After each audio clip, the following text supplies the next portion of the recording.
Hello, I'm Mark Ryder, and I'm the Soils and Nutrient Management Extension Specialist at the Eastern Shore Agricultural Research and Extension Center here on the Eastern Shore of Virginia. Today I wanted to talk to you a little bit during the Eastern Shore Ag Conference about potato nutrient management and some soil fertility considerations that we should think about regarding potatoes.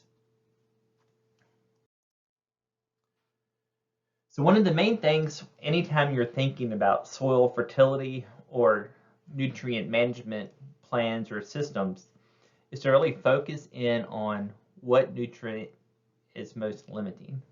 So we like to call this Liebig's law of the minimum, and this is basically where you think about your soil and all the nutrients in it. It's a different slat of a barrel.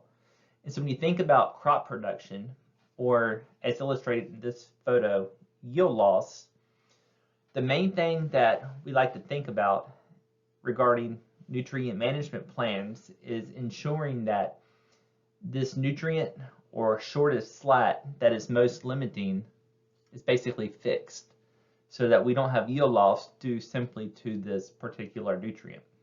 So in this case, the element is nitrogen, as it typically is in most of our non-legume crop production systems.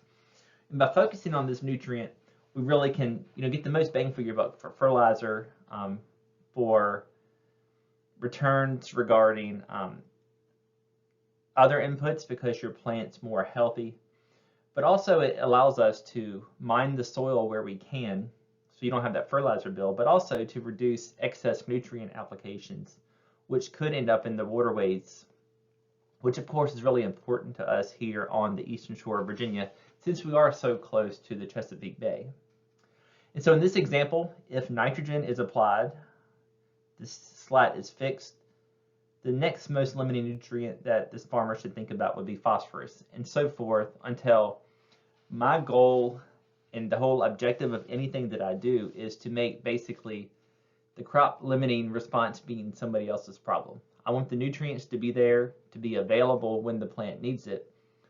And so something like, say, irrigation or heat units or simply variety now becomes the most limiting issue. I don't like for it to be nutrients. And one of the things that we always think about, and I've showed this slide several times for any of you that have seen me speak before, is to really hone in on the sheer volume of nutrients that we need in our Virginia crop production systems. So this slide is demonstrating the amount of, say, nitrogen, P2O5 or phosphate, and K2O or potash that we need to be taken up in that plant and that is actually removed with whatever yield unit is listed in this column. So for instance, for potatoes specifically, if you're looking at 350 hundredweight per acre, 188 pounds of actual nitrogen needs to be taken up in that plant, used by the different plant processes to produce 350 hundredweight of potatoes per acre. And of that, you're actually removing 112 pounds of nitrogen in those tubers. The left is remaining in the plant biomass that is left behind. Of that, let's say you need 70 pounds of P2O5 to be taken up in the plant, and you're actually removing 53 pounds of P2O5 per acre. So keep this in mind. This number is pretty important as we talk about a few other things regarding phosphorus management here in Virginia. And then thinking about potash or K2O, you need about 280 pounds of K2O to be taken up in that plant, and you will remove 196 pounds of K2O per acre in those tubers. So just think about that when you're applying fertilizer and the sheer amount of fertilizer that is needed for these very high yielding vegetable crops. And you can take a look at these other crops at your leisure. Notably, just take a look at the potassium, the sheer amount of potassium, especially, that is removed in these high yielding systems. And so today I wanted to focus on a little bit to address some questions about nutrient management regarding especially fresh market potatoes here, or chip stock potatoes here, grown in Virginia, as they relate to nitrogen, potassium, phosphorus, and then some different fertilizer application methods that are being done here on the eastern shore of Virginia specifically. So as far as nitrogen goes, we have a really good handle on nitrogen and what we need. We have some nice extension publications out there for nitrogen management, for using pedial sat meters to really hone in to make sure you have enough nitrogen and whatnot. So take a look at that.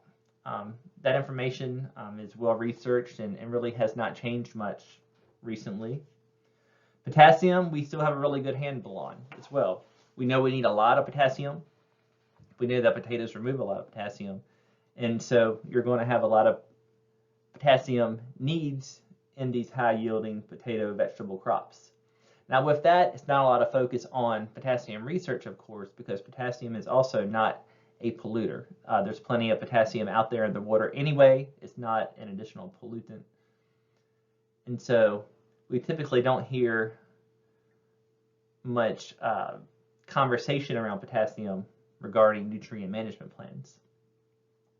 One thing we do hear a lot about is, of course, phosphorus.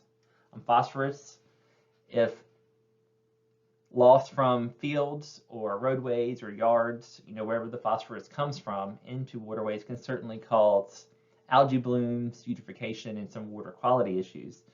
And so phosphorus is often looked upon as water quality problems. And so it's highly managed and highly inspected, I guess, per se, in these crop production systems. So we'll talk a little bit about that. And then we'll talk about some data that we have over the past few years about actually placing the fertilizer in the row versus a broadcast, and questioning whether we really still need to worry about banding fertilizer and putting it under our rows here in Virginia. So first we'll start out a little bit talking about, why phosphorus? Why are we still thinking about phosphorus? And one of the questions that we still receive a lot is, why do you recommend phosphorus on potatoes when, say, corn or soybeans would not have a phosphorus recommendation with a very similar soil test phosphorus value? So we're still looking into this, and we're looking at some pretty basic sciences about why phosphorus solubility is increased or decreased in these crop production systems here on the eastern shore. But I just wanted to show you a little data that we're using to continuously update our Mid-Atlantic commercial vegetable recommendations, which are an extension publication that's jointly edited by faculty and staff in New Jersey, Pennsylvania, West Virginia, Delaware, Maryland, and here in Virginia. And I also wanted to point out a few differences that you might see when you're looking at this guide based on some local data that we have here in Virginia to recommend slightly different fertilizer regimens than would be recommended in other states. So this publication is available online. Just go to your favorite search engine and type in Virginia Cooperative Extension 456-420 or Virginia Cooperative Extension SPES-193P, and it'll take you to the 2020-2021 Mid-Atlantic Commercial and Vegetable Recommendation Guide. So in this guide, when you're flipping through it, there's one thing that you'll likely notice on many of the different tables, and that is that in Virginia we have a slightly differing fertilizer recommendation for soils, especially as it relates to phosphorus, and soils that test very high in, say, in this case, soil test phosphorus. And one of the reasons is based on data that we have for potatoes and tomatoes especially, that even on soils that test very high for phosphorus, we are still seeing a yield increase by adding additional starter fertilizer applications. And so what we have done is we've gone through the guides and made sure this was clear to, of course, the growers, but also to regulators and other stakeholders that might use this information, to say that, hey, in Virginia, things are a little bit different. So just a few pinpoints out for nitrogen. we said, hey, if you're a high yielder, greater than 250 hundredweight per acre of potatoes, we want you to go a little bit higher than 180 pounds of N. As we saw from that last chart, where we know we need more than that to get high yielding potato crops. So we have a recommendation here and point you to an extension publication for those high yielding systems regarding nitrogen. But also for phosphorus, we said, hey, if you're in Virginia, we have data to say that even if you're testing very high for soil test P or soil test K, you can still see a yield benefit from 50 pounds per acre of phosphate or 50 pounds per acre of K2O or potash. And so if you remember back to the other graph, we said, hey, you're removing 50 to 60 pounds of phosphate in high yielding systems. And so we've seen nice data showing that we will likely or possibly at least see a yield response. But don't worry, we're not applying excess fertilizer, because the fertilizer will be captured in the plant, captured in the tubers, and will actually be removed from the farm in these high yielding systems. And so we are pretty much keeping our soil at similar concentrations and not further increasing them, even though our concentrations are higher or already termed very high. And this is based on some research that was spread up and down the shore, where we basically said, okay, here's 0, no additional phosphate fertilizer. If you did apply, say, 50, 75 pounds of phosphate per acre, we often did see a yield increase.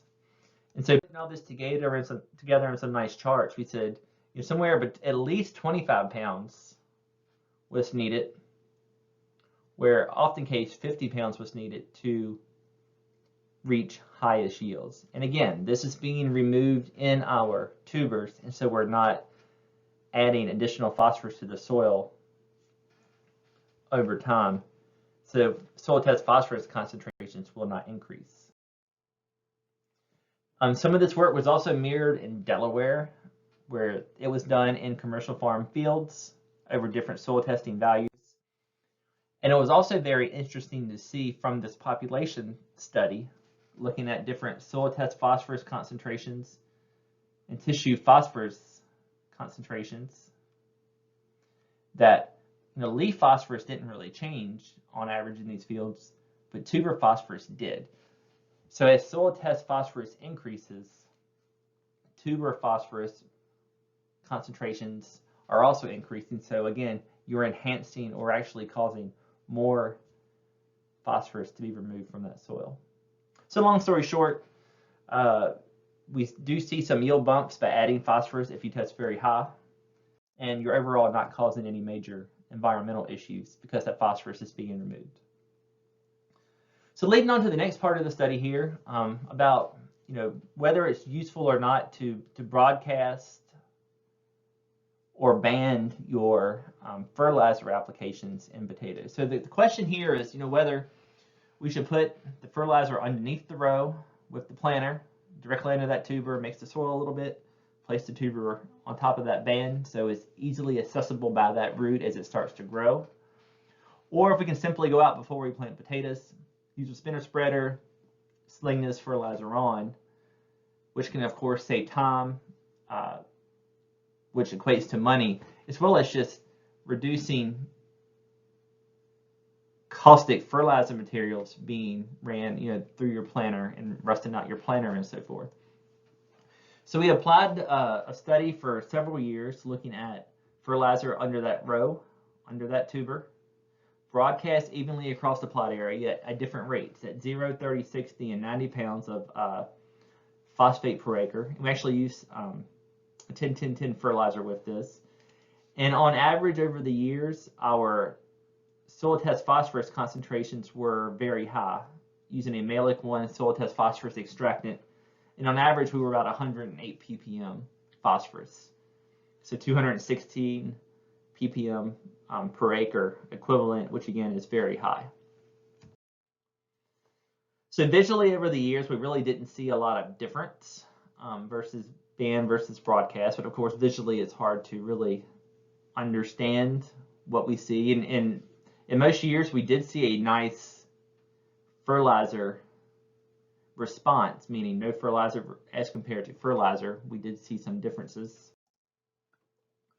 But ultimately we found, looking at yield here on these different application methods of broadcast fertilizer versus banded in the row versus no fertilizer at all over 4 different site years here at the station, that there was generally no benefit at all to using a broadcast method versus banded or vice versa, meaning go with the simplest, easiest, cheapest would pan out.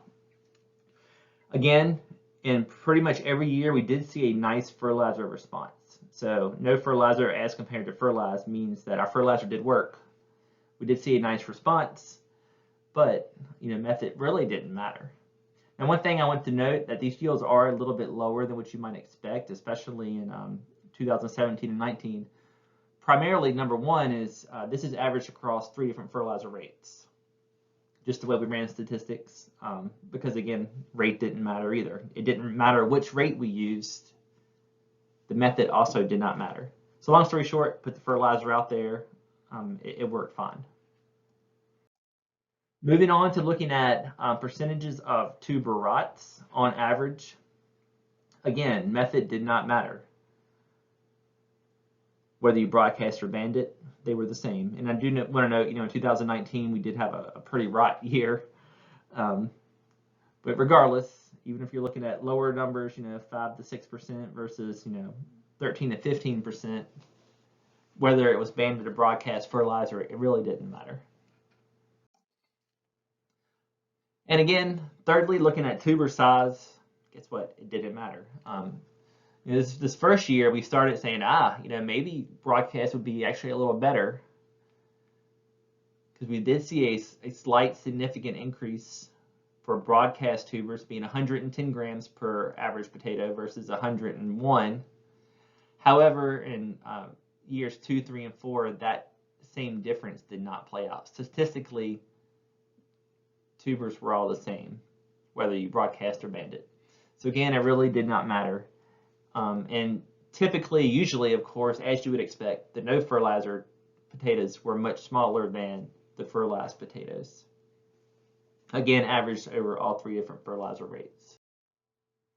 So in conclusion, we largely found that, even in these high soil test phosphorus concentrations, that we were still seeing a yield jump from adding more phosphorus. But more importantly, especially from a regulator or a legislative standpoint, that we are still removing more phosphorus from the system that we're applying with that starter fertilizer. So ultimately, we do have a net negative P loss from the system. So environmentally, we are sustainable and we're not over fertilizing our production systems. And when you're looking at broadcast versus banded at planning for NP and K, that really it didn't matter. If you want to band in the row, continue doing that. If you want to broadcast, continue doing that, because your size of the tuber was not changed, the percent rot was not changed, and also your yield didn't change in the particular production system. So with that, I want to thank our sponsors for this research, especially the Virginia potato growers, for your checkoff funds that make the research possible here at the Eastern Shore AREC for potatoes. Without your help, certainly this work would not be possible. And also to the Virginia Department of Agriculture and Consumer Services that does sponsor some potato work ongoing here at the Eastern Shore AREC. So thank you both for that. And as always, feel free to call us, email us, text us, Facebook us if you have questions, concerns, or about your potato production systems or any other farming system here in Virginia. So thank you very much for your time.